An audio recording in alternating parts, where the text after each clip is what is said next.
నమస్కారం వార్తలకు స్వాగతం. ముందుగా ముఖ్యాంశాలు. MLC Varadu Kalyani press meet, TDP నేతలపై ఫైర్.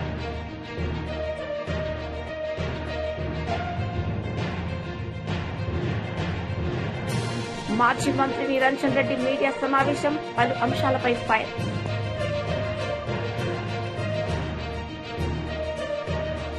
వైఎస్ఆర్సీపీ మహిళా విభాగం రాష్ట్ర అధ్యక్షురాలు MLC Varadu Kalyani press meet నిర్వహించారు. సందర్భంగా ఆమె మాట్లాడారు. ఎటువంటి ఆసరా ప్రభుత్వం నుంచి, ఎటువంటి భరోసా ప్రభుత్వం నుంచి లేక, రక్షణ లేక ఈరోజు గాలిలో దీపాల్లా వాళ్ళ మాన ప్రాణాలు ఈ రాష్ట్రంలో ఉండే పరిస్థితిని మీరు కల్పించారు. ఇలాంటి దాడులకి, ఇలాంటి ర్యాలీలకు కూడా మహిళల్ని వాడుకుంటూ వాళ్ళని రోడ్ల మీద తిప్పుతున్నారు మీరు. కాబట్టి ఎప్పటికైనా మీరు బుద్ధి తెచ్చుకొని మహిళలను అడ్డం పెట్టుకొని రాజకీయాలు చేయడం మానుకోండి. అలాగే ఇలాంటి చర్యలు మానుకోకపోతే ప్రజలే మీకు రానున్న రోజుల్లో తగిన బుద్ధి చెప్పడానికి సిద్ధంగా ఉన్నారని తెలియజేస్తున్నాను. ఇలాంటి ఆటలు, వక్రీకరణలు ఎంతో కాలం సాగదు, అవేవి శాశ్వతం కాదు. ప్రజలు అన్నీ గమనిస్తూ ఉన్నారు. ఎన్నో రాజ్యాల్ని, ఎన్నో ప్రభుత్వాల్ని ప్రజలు చూశారు. కాబట్టి అడుగడుగునా కూడా మీరిచ్చిన హామీలు అమలు చేయకుండా ఇలాంటి డైవర్షన్ పాలిటిక్స్ చేస్తూ పబ్బం గడుపుకోవడానికి ప్రయత్నిస్తే అది ఎల్లకాలం సాగదని తెలియజేస్తూ ఉన్నాను. ఫైనల్గా నేను చెప్పేది ఏంటంటే, మహిళల్ని ఇలాంటి దాడులకి మీరు ఉపయోగించుకునే బదులు వాళ్ళకి ఇచ్చిన హామీలు అమలు మీద దృష్టి పెడితే బాగుంటుందని తెలియజేసుకుంటూ, ఇలాంటి డైవర్షన్ పాలిటిక్స్, ఇలాంటి కుట్ర రాజకీయాలను ఎప్పటికైనా ఆపాల్సిందిగా మీకు తెలియజేసుకుంటూ సెలవు తీసుకుంటున్నాను.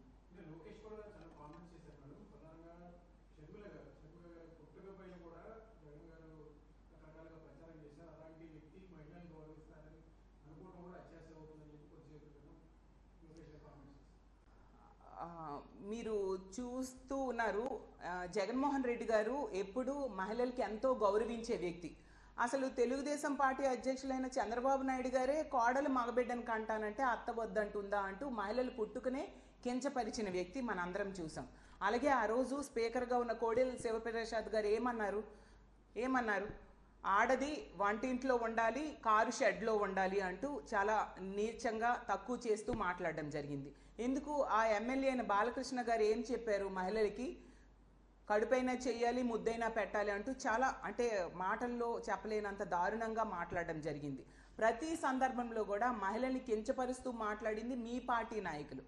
అలాగే మీ పార్టీ నాయకులు ఇష్టం వచ్చినట్టుగా మహిళల్ని తక్కువ చేస్తూ, అవమానిస్తూ, వాళ్ళకి ఇచ్చిన హామీలు అమలు చేయకుండా మీరు పబ్బం గడుపుకుంటూ ఉండే పరిస్థితి.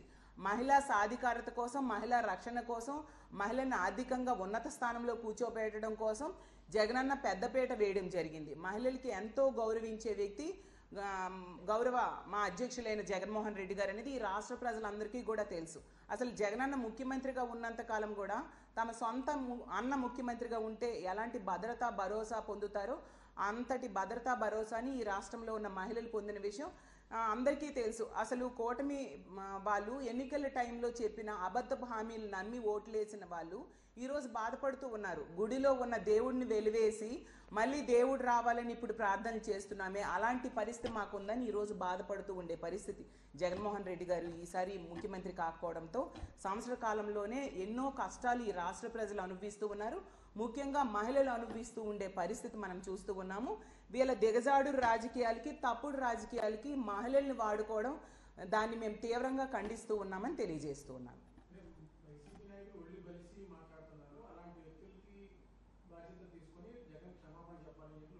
అదే అండి, ఎందుకు జగనన్న క్షమాపణ చెప్పాలి? చంద్రబాబు నాయుడు గారి లాగా కోడలు మగబిడ్డను కంటానంటే అత్త వద్దంటుందా అనేసి ఏమైనా అన్నారా? లేదంటే కోడెల శివప్రసాద్ గారి లాగా ఆడది వంటింట్లో ఉండాలి, కారు షెడ్లో ఉండాలి అంటూ అలాంటివి ఏమైనా మాటలు అన్నారా? లేదా బాలకృష్ణ గారి లాంటి మాటలు ఏమైనా అన్నారా? ఎప్పుడైనా మహిళల్ని పల్లెత్తి ఒక మాట అన్నారా? ఏ రోజు కూడా తల్లి, అమ్మ అంటూ ఎంతో గౌరవంగా మాట్లాడే వ్యక్తి. అంతేకాకుండా తన పాలనలో ఇచ్చిన హామీల్లో మ్యాక్సిమం లబ్ధిదారులుగా మహిళల్నే చేసిన సంగతి మనం చూసాం. ఆ ఇచ్చిన హామీల్లో 99% నెరవేర్చిన సంగతి కూడా మనం చూసాం. మహిళల్ని రాజకీయంగా, ఆర్థికంగా, సామాజికంగా ఉన్న స్థానంలో కూర్చోబెట్టారు జగన్మోహన్ రెడ్డి గారు. అలాగే తీసుకుంటే మహిళల రక్షణ కోసం పెద్దపీట వేయడం జరిగింది. ఇలా అన్ని రకాలుగా మహిళల్ని ఉన్నత స్థానంలో కూర్చోబెట్టిన వ్యక్తి ఎందుకు క్షమాపణ చెప్పాలి? వాళ్ళంతటా వాళ్ళదే కథ, వాళ్ళదే స్క్రీన్ ప్లే, వాళ్ళదే డైరెక్షన్ అంతా వాళ్ళదే అయ్యుండి మహిళల్ని వాళ్ళే పంపి ఆ మహిళల వెనక టీడీపీ కార్యకర్తల నుంచి దాడులు వాళ్ళే చేయించి మళ్ళీ తిరిగి మా వాళ్ళ మీద బ్లేమ్ చేయడం ఎంతవరకు సమంజసమని నేను అడుగుతూ ఉన్నాను. అంటే మహిళల్ని ఎంతసేపు ఇలాంటి ర్యాలీలకు వాడుకునే బదులు వాళ్ళకి ఇచ్చిన హామీలు అమలు మీద దృష్టి పెడితే బాగుంటుందని నా ఉద్దేశం అని తెలియజేస్తూ ఉన్నాను.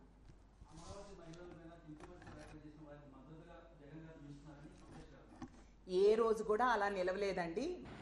బీఆర్ఎస్ నేతలు మీడియా సమావేశం నిర్వహించారు. ఈ సందర్భంగా వారు మాట్లాడారు. ప్రయాణం చేయాలనే ఉద్దేశంతో విద్యార్థులు ఇవాళ ఎక్కువ మంది మెట్రో డిలక్స్ పాసులు తీసుకొని ఇవాళ ప్రయాణం చేస్తూ ఉంటారు విద్యార్థులు.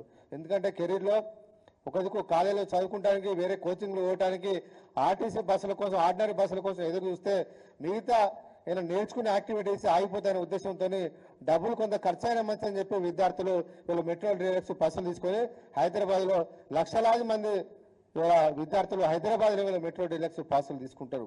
అలాంటి విద్యార్థుల మీద ఇవాళ ప్రభుత్వం భారం వేయడం వల్ల దాదాపు నెలకు 350 రూపాయలు ఒక్కొక్క విద్యార్థి మీద భారం వేయడం వల్ల సంవత్సరానికి 630 కోట్ల రూపాయలు ఇవాళ విద్యార్థుల మీద అదనపు భారం పడడం ఇది సరైన పద్ధతి కాదని చెప్పి ఇవాళ ప్రభుత్వం డిమాండ్ ఇస్తూ ఉన్నాం. మీకు విద్యార్థుల మీద ప్రేమ ఉంటే వెంటనే తగ్గించాలని చెప్పి డిమాండ్ ఇస్తూ ఉన్నాం. ఎన్నికల ముందు మీరు చాలా హామీలు ఇచ్చారు. నిరుద్యోగులకు నెలకు 4,000 రూపాయల నిరుద్యోగ భృతి ఇస్తా అని చెప్పారు. ఇప్పటికి 18 నెలలు కాంగ్రెస్ ప్రభుత్వం ఏర్పడ్డా నిరుద్యోగ భృతి మీద ఒక ఆలోచన చేయలే, ఒక క్యాబినెట్ లో కూడా డిస్కషన్ చేయలే. 10 పాస్ అయిన వాళ్ళకు 10,000 రూపాయలు నెలకు ఇస్తా అని చెప్పారు. ఇంతవరకు దాని మీద నిర్ణయం చేయలే. ఇంటర్మీడియట్ వాళ్ళకు 15,000, డిగ్రీ వాళ్ళకు 25,000, పీజీ చేసిన వాళ్ళకు 1,00,000 రూపాయలు ఇస్తా అని చెప్పారు. చదువుకున్న అమ్మాయిలకు స్కూటీలు ఇస్తా అని చెప్పారు.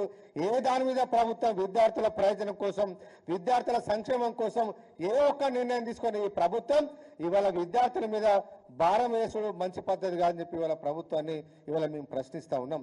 ఒక దిక్కు ఉచిత బస్సుల పేరు మీద మహిళలకు ఉచిత బస్సు అంటున్నారు. అదే కుటుంబాలకు వచ్చిన బడుగు బలైన వర్గాలు, పేదవాళ్ళు, మధ్యతరగతి కుటుంబాల మీద ఇవాళ భారం వేసే ప్రయత్నం చేస్తా ఉన్నది.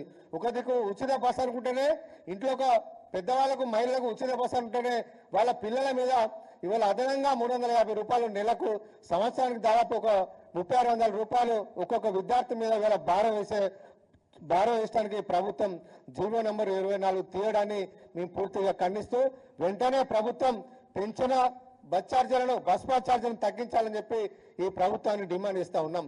ప్రభుత్వం కనుక దిగి రాకపోతే ఖచ్చితంగా మా నిరసన కార్యక్రమాలు ఉంటాయి. బీఆర్ఎస్ నుంచి ఈ ప్రభుత్వానికి బుద్ధి చెప్పే విధంగా మా పోరాటాలు ఉంటాయని చెప్పి ఈ సందర్భంగా మేము విజ్ఞప్తి చేస్తా ఉన్నాం. ఒక దిక్కు రాష్ట్ర ఆదాయం కోసం విశ్వవిద్యాలయాల భూములు అమ్ముతారు, హెచ్ఈ భూములు అమ్మడానికి అది చేస్తారు, అదేవిధంగా హౌసింగ్ బోర్డు భూములు అమ్ముతారు, అదేవిధంగా మద్యం ఛార్జీలు వేస్తారు, అన్ని రకాల ఛార్జీలు వేస్తారు. కానీ విద్యార్థుల మీద కూడా ఇవాళ ఛార్జీలు పెంచి ఇవాళ ప్రభుత్వాన్ని నడుపుతారా అని చెప్పి ఇవాళ మేము ప్రశ్నిస్తా ఉన్నాం. ఇలాంటి ఆదాయం పరిపాలన చేత కాకపోతే చేతులు ఎత్తేయండి, మాతో కాదని చెప్పండి తప్ప ఈ రకంగా విద్యార్థుల మీద భారం వేయడాన్ని మేము తీవ్రంగా ఖండిస్తా ఉన్నాం. కాంగ్రెస్ పాలన అధికారంలోకి వచ్చిన తర్వాత ప్రజల జీవన ప్రమాణాలు ఏమైనా పెరిగినాయా?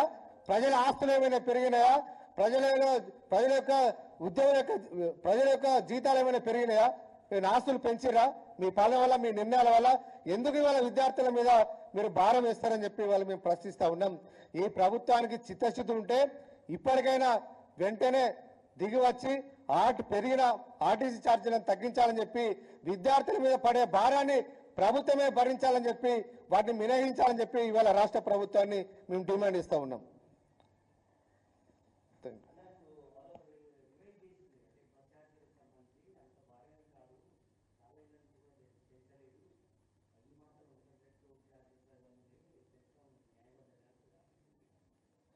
ఇప్పుడు పెంచితే ప్రైవేట్ వాళ్ళ మీద పెంచాలి. ఇవాళ ఏపీఎల్ఐ డీసీఏపీ చైర్మన్ పిల్లి మాణిక్యరావు మీడియా సమావేశం నిర్వహించారు. సందర్భంగా ఆయన మాట్లాడారు. స్థితి తీసుకొస్తారు. అది జాతీయవాదం, దేశవాదం. దేశం అంటే ఒక భక్తి భావం. అట్లాగే రాష్ట్రానికి కూడా అమరావతి అనేది ఒక తల్లి లాంటిది.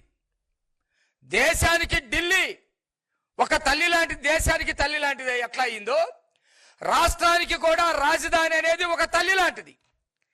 రాజధాని అంటే ఏ అమరావతికి సంబంధించినటువంటి ప్రజలతో కాదు. రాజధాని అంటే శ్రీకాకుళంలో ఉన్నటువంటి ప్రజలది. రాజధాని అంటే విజయనగరం, విశాఖపట్నం, తూర్పుగోదావరి, పశ్చిమ గోదావరి, కృష్ణా జిల్లా, ప్రకాశం జిల్లా, గుంటూరు జిల్లా, నెల్లూరు, చిత్తూరు, అనంతపురం, కర్నూలు, కడప, ప్రతి ఒక్కరు కూడా నాది రాజధాని అనుకునేటువంటి భావం ఉండాలి. ఆ భావానికి విఘాతం కలిగించినటువంటి వ్యక్తి జగన్మోహన్ రెడ్డి. ఒక వికృత రూపాన్ని వీళ్ళ మధ్య పొడపచాలు తీసుకొచ్చి విభేదాలు సృష్టించి ప్రాంతీయవాదాన్ని తీసుకొచ్చి రాష్ట్ర భావాన్ని ముక్కలు చేయాలనుకున్నటువంటి వ్యక్తి జగన్మోహన్ రెడ్డి.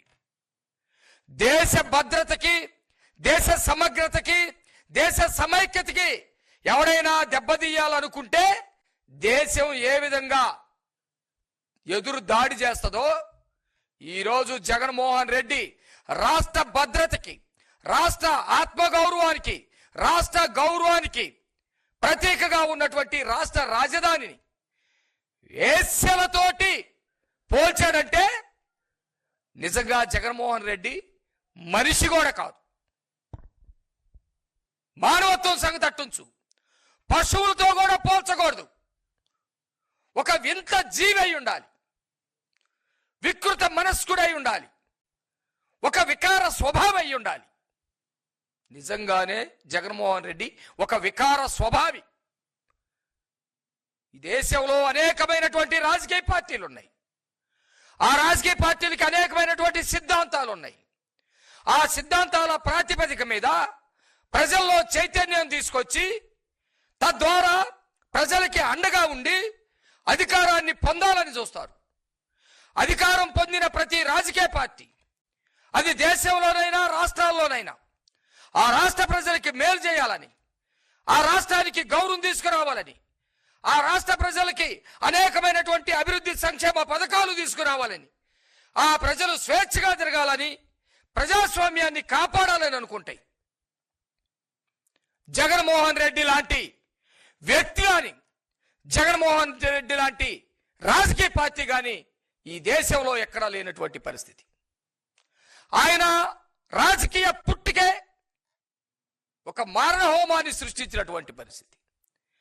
తండ్రి మరణాన్ని ఆయనే కాంక్షించి అనుకూలంగా క్రియలు జరిపి తండ్రి మరణానికి కారణకుడైనటువంటి వ్యక్తి ఒక రాజకీయాలు ఎట్లా నడపగలుగుతాడు? నీతివంతమైన రాజకీయాలు ఏ విధంగా నడపగలుగుతాడు? ప్రజల క్షేమాన్ని ఎలాగా చూడగలుగుతాడని మేము ప్రశ్నిస్తా ఉన్నాం. తండ్రి మరణంతో వచ్చినటువంటి ఆస్తుల్ని కాపాడుకోవటం కోసం, తండ్రి మరణంతో వచ్చినటువంటి భూముల్ని కాపాడుకోవటం కోసం అధికారాన్ని కావాలనుకున్నప్పుడు అధికారాన్ని కోసం సొంత బాబాయిని గొడ్డలతోటి అతి కిరాతకంగా చంపించి ఆ చంపినటువంటి వాడి చిన్న పిల్లోడని సర్టిఫికేట్ ఇచ్చినటువంటి ఒక వ్యక్తి నీతివంతమైన శ్రేయస్కరమైనటువంటి రాజకీయాలు ఏ విధంగా నడపగలుగుతాడని మేము ప్రశ్నిస్తా ఉన్నాం. ప్రజలు గమనించారు, వికృత పోకడని గమనించారు. జగన్మోహన్ రెడ్డి వికృత పోకడని, జగన్మోహన్ రెడ్డి పరిపాలన స్వయంగా చవి చూశారు. జగన్మోహన్ రెడ్డి అధికారంలోకి వచ్చిన తర్వాత కోర్టుల్లో పనిచేసేటువంటి వాళ్ళు పలానా కులం వాళ్ళని చెప్పేసి మాట్లాడుతూ వాళ్ళ తీర్పులు పలానా కులానికి అనుకూలంగా వస్తాయని విద్వేషాలు రెచ్చగొట్టి కోర్టులనే ప్రశాంతకంగా చేసినటువంటి వ్యక్తి, వ్యవస్థలను మొత్తాన్ని నాశనం చేసి వ్యవస్థల్లో గందరగోళాన్ని సృష్టించి రాజ్యాంగానికే సవాలు ఇస్తున్నటువంటి వ్యక్తి జగన్మోహన్ రెడ్డి.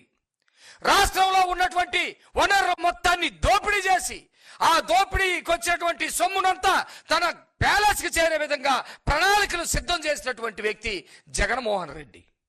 వీటిని మొత్తాన్ని చాటుగా పెడుతూ నీతివంతమైన నినాదాలు మాటున అరాచకాలు సృష్టించే విధంగా మంత్రులతోటి, ఆనాటి ఎమ్మెల్యేలతోటి ప్రత్యర్థులు యొక్క మానసికమైనటువంటి వేదనకి గురి చేసే విధంగా, వ్యక్తిగతమైనటువంటి హననం చేసే విధంగా, ఆడవాళ్ళ శీలాల్ని శంకించే విధంగా ఆ 5 సంవత్సరాల పాటు రాష్ట్రంలో మానసికమైనటువంటి విధ్వంసానికి, ఒక ఆర్థిక విధ్వంసంతో పాటు మానసికమైనటువంటి విధ్వంసానికి తెరదీశాడు.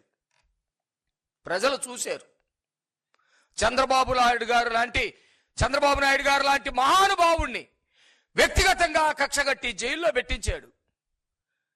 ప్రత్యేక పార్టీలు అనుకున్నటువంటి ప్రతి ఒక్క నాయకుడిని, అచ్చెన్నాయుడు గారిని, కొల్లు రవీంద్ర గారిని, లేకపోతే ప్రతి ఒక్క నాయకుడిని కూడా జైల్లో పెట్టించినటువంటి పరిస్థితి. ప్రజాశ్రేయస్ కోసం పనిచేసే సమాజ హితవును కోరినటువంటి సంఘ సంస్కర్తలుగా ఉన్నటువంటి రంగనాయకమ్మ గారు లాంటి వాళ్ళని, దళితులైనటువంటి సుధాకర్ లాంటి వాళ్ళని. వైసీపీ లీడర్ మీడియా సమావేశం నిర్వహించారు. సందర్భంగా ఆయన మాట్లాడారు. తెలియజేస్తానని తెలిసి కూడా వాళ్ళందరికీ నమస్కారం పెట్టేసి పోయిన ఘన చరిత్ర ఉన్న జగన్మోహన్ రెడ్డి గారిని మీరు కావాలని చెప్పేసి మహిళల ముసుగులో రాజకీయం చేయాలని చెప్పి అనుకోవడం నిజంగా చాలా బాధాకరం. ఒకటే గుర్తుపెట్టుకోండి, మీ మీద వ్యతిరేకత స్టార్ట్ అయింది. ఈ వ్యతిరేకత ఈ ప్రకాశం జిల్లాలోనే ఈ రైతులందరూ తెలియపరిచారు. దాన్ని తట్టుకోలేక దీన్ని డైవర్ట్ చేసుకోవడం కోసం నానా రకాలు పెడుతున్నారు. దయచేసి కూటమి నాయకులకు దయచేసి ఆపండి, ఇటువంటి చర్యలు ఆపండి. ఈ కార్యక్రమంలో కావాలని చెప్పి రాళ్లు దాడి చేయడం వల్ల మా కార్యకర్తలు కూడా ఇబ్బంది పడ్డారు, తలలు కూడా బయలుపోయినాయి. వాళ్ళు కావాలని చెప్పి ఈ శాంతి పద్ధతులని ఇబ్బంది చేసుకోవడం కోసం, మేము పెట్టిన ప్రోగ్రాం డైవర్ట్ చేసుకోవడం కోసం ముందు వాళ్ళు ఇవన్నీ పెట్టారు. అసలు వాళ్ళే మహిళలు రాకపోతే శాంతియుతంగా ర్యాలీ బాగా చక్కగా జరిగిపోయేది. కావాలని చెప్పి ఏదో గలబా చేయాలని చెప్పేసి ఇంటెన్షన్తో 2-3 రోజుల నుంచి మహిళలను అడ్డుపెట్టుకొని కావాలని ప్రోగ్రాం చేశారు. దయచేసి శాంతి భద్రతల విఘాతం కల్పించకూడదు. ఈ జగన్మోహన్ గారు మొట్టమొదటి నుంచి కూడా రైతుల కోసం అండగా ఉంటాడు, పొగాకు రైతుల కోసం అండగా ఉంటాడు. ముఖ్యంగా మహిళలకి గౌరవించే నాయకుడు ఒక మాజీ ముఖ్యమంత్రి అయినా మహిళల్ని గౌరవించే నాయకుడు జగన్మోహన్ గారు తప్ప ఇంకెవరు లేరు. కాబట్టి ఎప్పుడు ఈ రాష్ట్రంలో రైతుల కోసం, మహిళల కోసం అండగా ఉంటానని చెప్పి తెలియజేస్తున్నాం.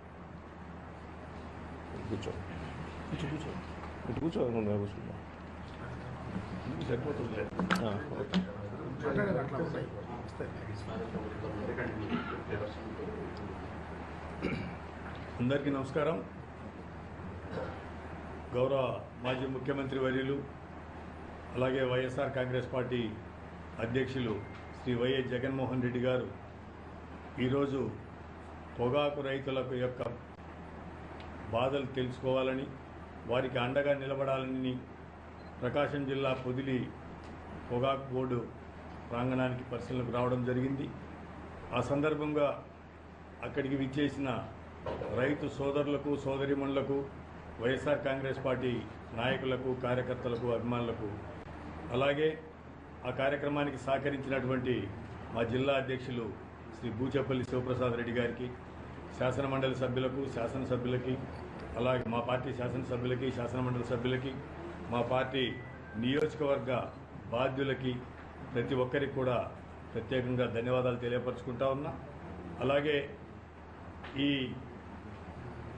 సందర్భంగా జగన్మోహన్ రెడ్డి గారు ఆ కార్యక్రమానికి రావడం, రైతుల యొక్క ప్రధానంగా పొగాకు రైతుల యొక్క బాధలు తెలుసుకొని వారి యొక్క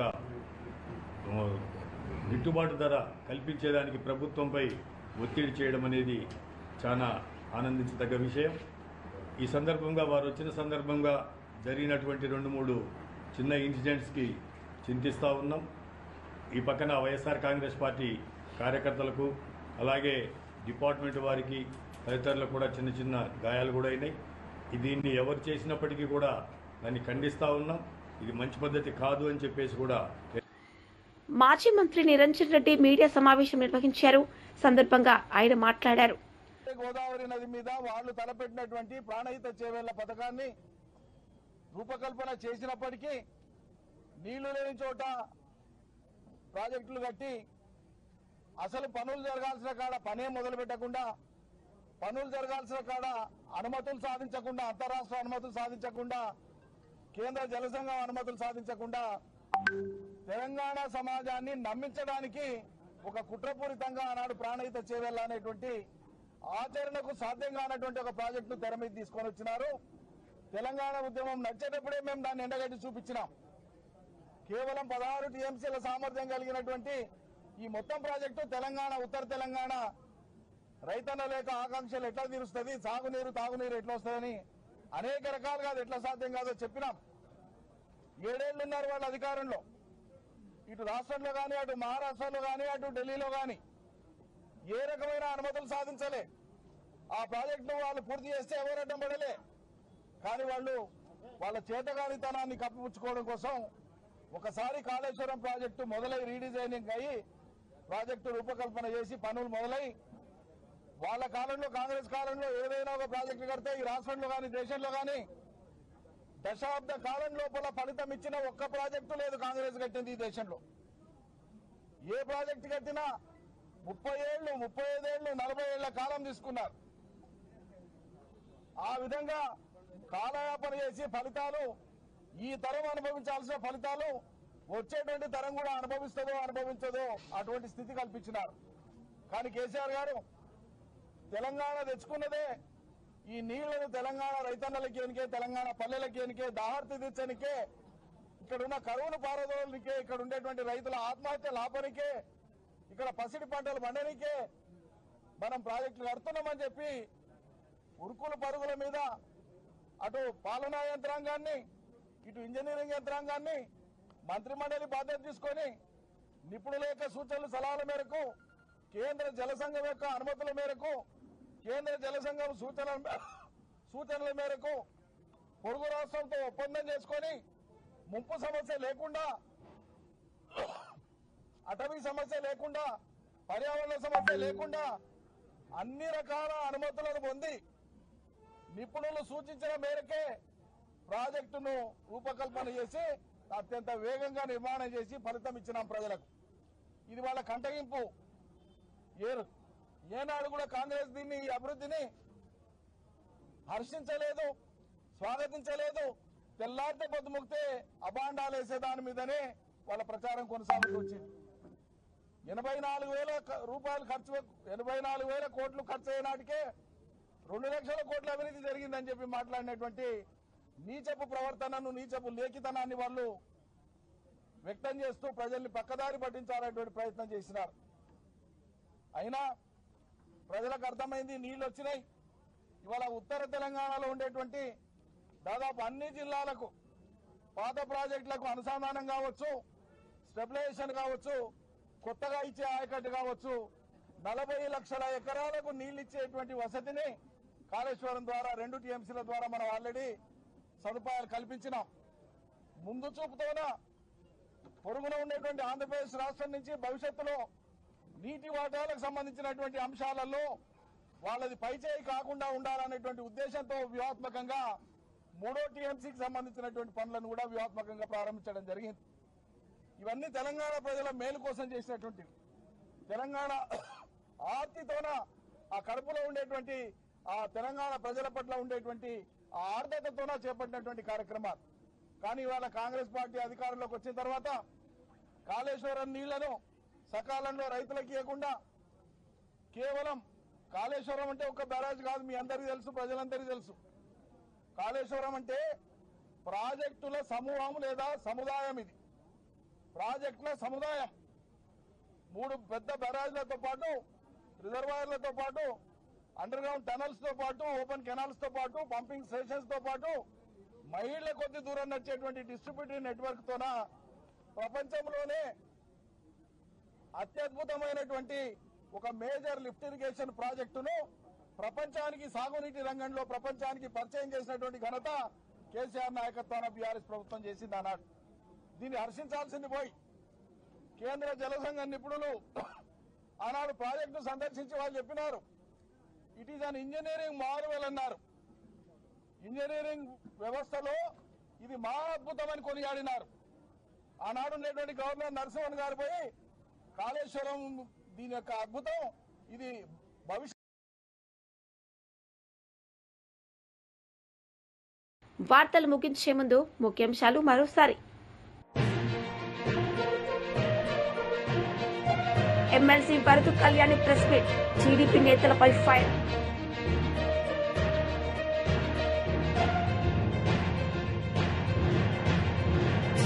మాజీ మంత్రి నిరంజన్ రెడ్డి మీడియా సమావేశం, పలు అంశాలపై ఫైర్.